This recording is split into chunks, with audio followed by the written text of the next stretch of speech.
Olá, Examinatel aqui, e esse é o nosso Chá Comigo, que eu leio para você. Vamos junto? Esse é o vídeo número 40, na parte 2, capítulo 39 do livro O que Sobra do Príncipe Harry. Vamos junto, minha gente, no chamego aqui, ó, de alguém que veio pedir um carinho, gente gostosa. Ó, se você tá chegando agora, não tem problema, assista esse, porque esse vídeo tem um aprendizado independente da sequência, tá? E se você gostar, depois você faz, né, a maratona na playlist toda, tá? Se tiver tranquilo, faz um chá e acompanha. Se tiver na correria, chá comigo, que eu leio pra você. Só dá o play. Recebi minhas insígnias de aviador. Na condição de coronel em chefe do Corpo Aéreo do Exército, papai prendeu-as no meu peito. Maio de 2010. Dia feliz. Papai, usando sua boina azul, oficialmente me presenteou com a minha. Eu a vesti e prestamos continência um para o outro. Pareceu quase mais íntimo do que um abraço. Camila estava lá, e as irmãs da mamãe. E Chels. Eu e ela estávamos juntos de novo. E logo depois terminamos. Não tivemos escolha mais uma vez. Ainda enfrentávamos os mesmos velhos problemas, nada havia sido resolvido. Além disso, Chels queria viajar, se divertir, ser jovem, mas eu estava novamente a caminho da guerra. Em breve seria despachado para mais uma missão. Se ficássemos juntos, teríamos sorte de nos ver algumas poucas vezes ao longo dos 2 anos seguintes, e isso não era um relacionamento. Nenhum de nós ficou surpreso quando nos vimos no mesmo velho beco sem saída emocional. Adeus, Chels. Adeus, Rasa. No dia em que ganhei minhas insígnias, acho que Chels ganhou suas asas. Fomos a Botsuana uma última vez. Uma derradeira viagem rio acima, dissemos. Uma última visita a Tige e Mike. Nós nos divertimos muito e, naturalmente, hesitamos quanto à nossa decisão. Vez ou outra, eu ainda tentava articular diferentes maneiras de a gente conseguir fazer aquilo funcionar. Chels fingia que concordava. Estávamos delirando de um jeito tão óbvio e deliberado que Tige sentiu a necessidade de intervir. Acabou, crianças. Vocês estão adiando o inevitável e enlouquecendo no processo. Estávamos instalados numa barraca no jardim de sua casa. Ela sentou conosco na barraca e falou essas verdades difíceis de mãos dadas com ambos, olhando-nos nos olhos. Ela insistiu que nosso rompimento tinha que ser definitivo. Não desperdicem o que existe de mais precioso, o tempo. Ela estava certa, eu sabia. Como dizia o primeiro-tenente Bulley, está na hora. Assim, me obriguei a tirar da cabeça esse relacionamento. Na verdade, todos os relacionamentos. Mantenha-se ocupado, eu disse a mim mesmo no voo que me levou embora de Botsuana. No pouco tempo que resta antes de você embarcar para o Afeganistão, mantenha-se ocupado. Para tanto, fui a Lesoto com Willie. Visitamos várias escolas construídas pela Saint Bale. O príncipe Seiso estava conosco.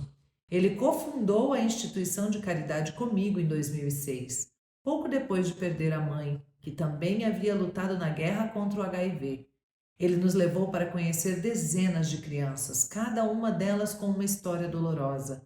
A expectativa média de vida em Lesoto naquela época era de 40 e poucos anos, enquanto na Grã-Bretanha era de 79 para os homens e 82 para as mulheres.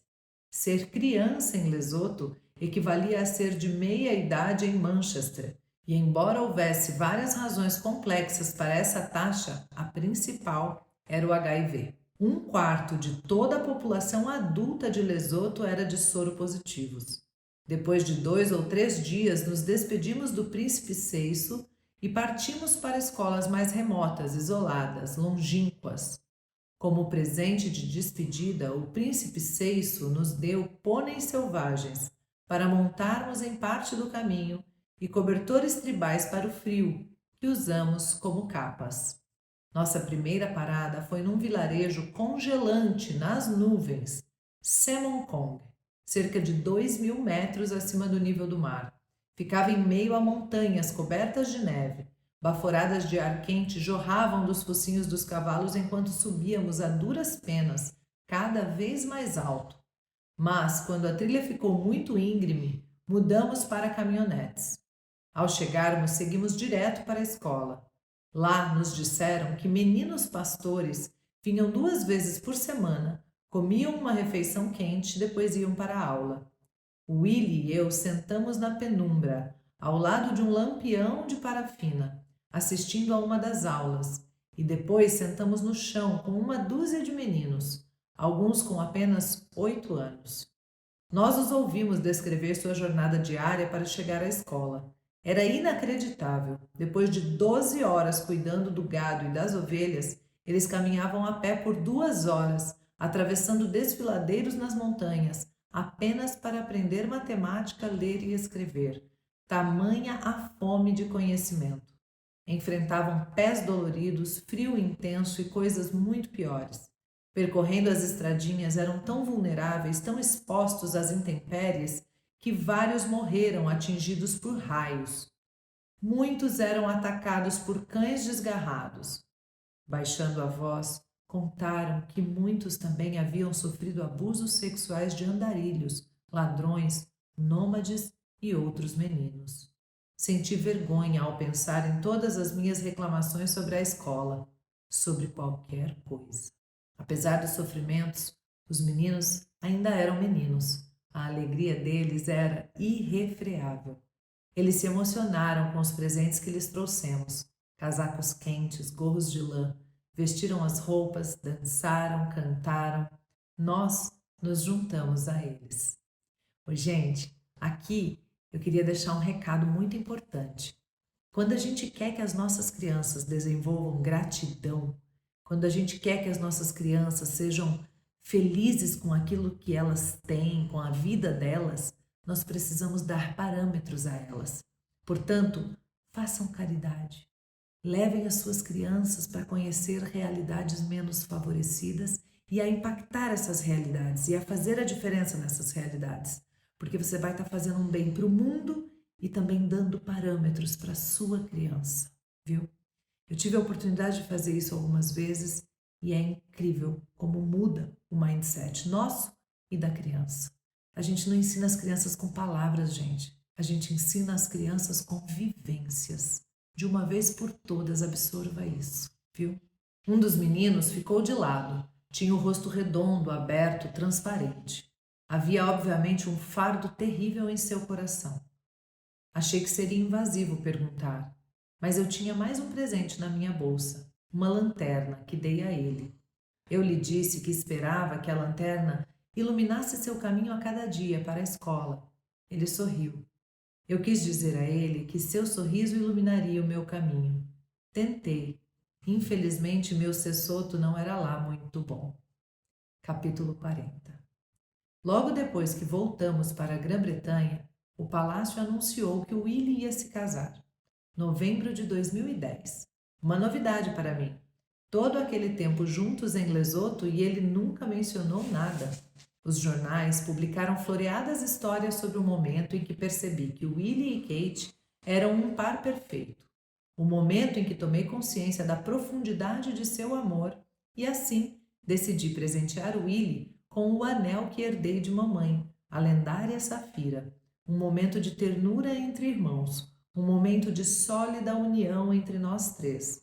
E uma bobagem completa. Nada disso jamais aconteceu. Eu nunca dei o tal anel para o Willie, porque o anel não era meu. O anel já pertencia a ele.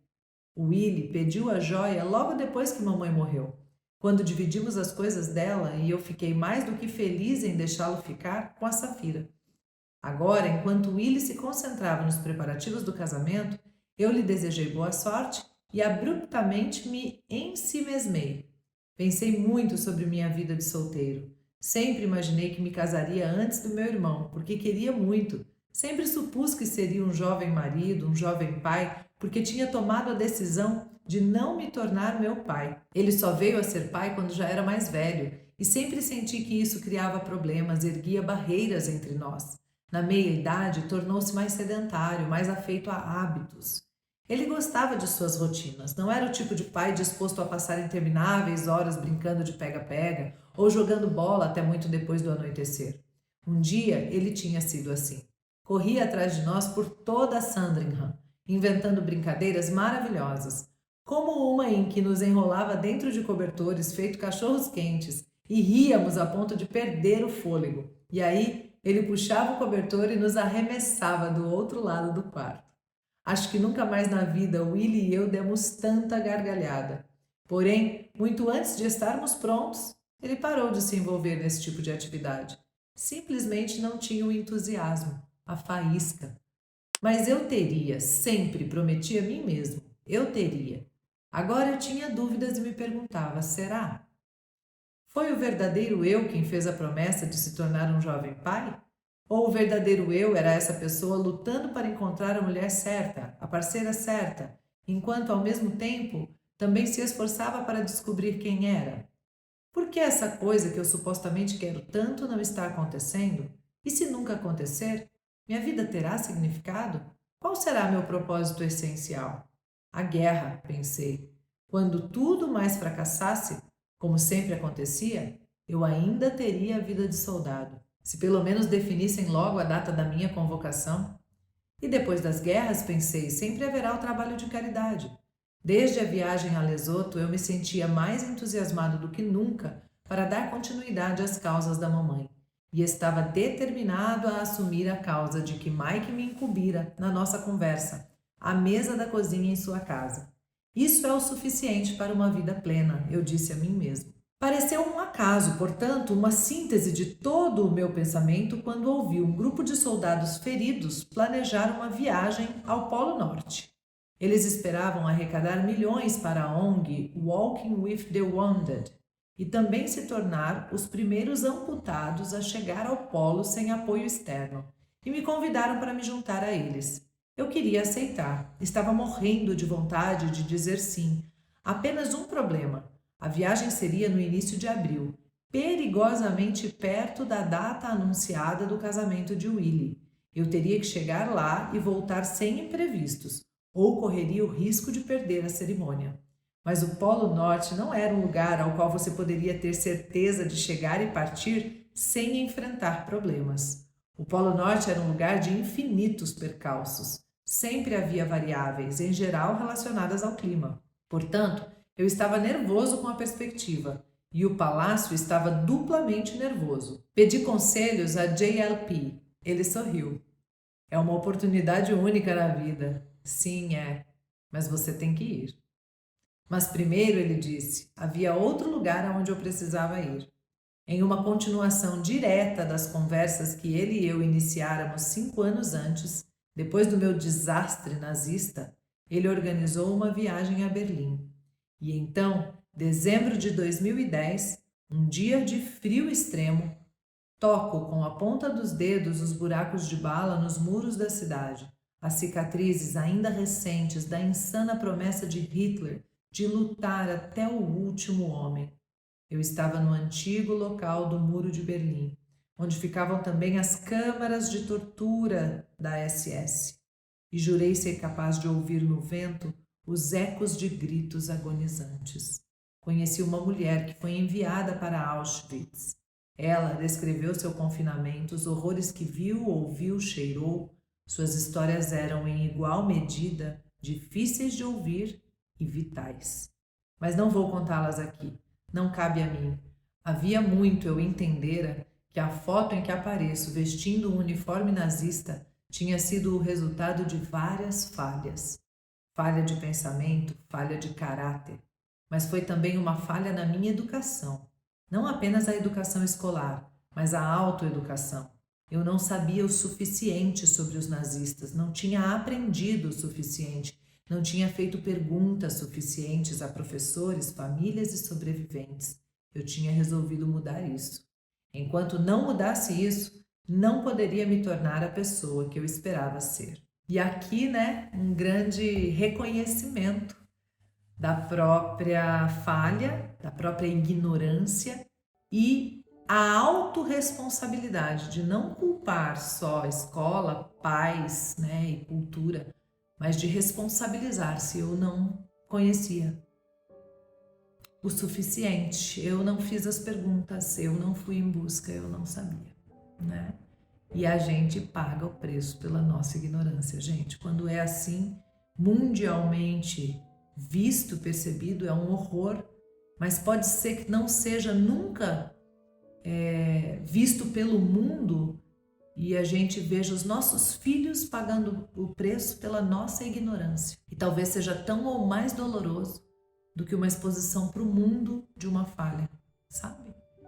De ignorância. Os nossos filhos são limitados pelo tamanho da nossa ignorância. Portanto, por favor, estude para ser mãe, viu? Porque a criança só se desenvolve limitada ao tamanho da nossa ignorância. Triste, mas é verdade, não é? Faz sentido para você? Deixa o seu comentário, deixa o seu like, se inscreva no canal e um beijo, gratidão sem limites. Até a próxima. Chá comigo, que eu leio para você. Tchau.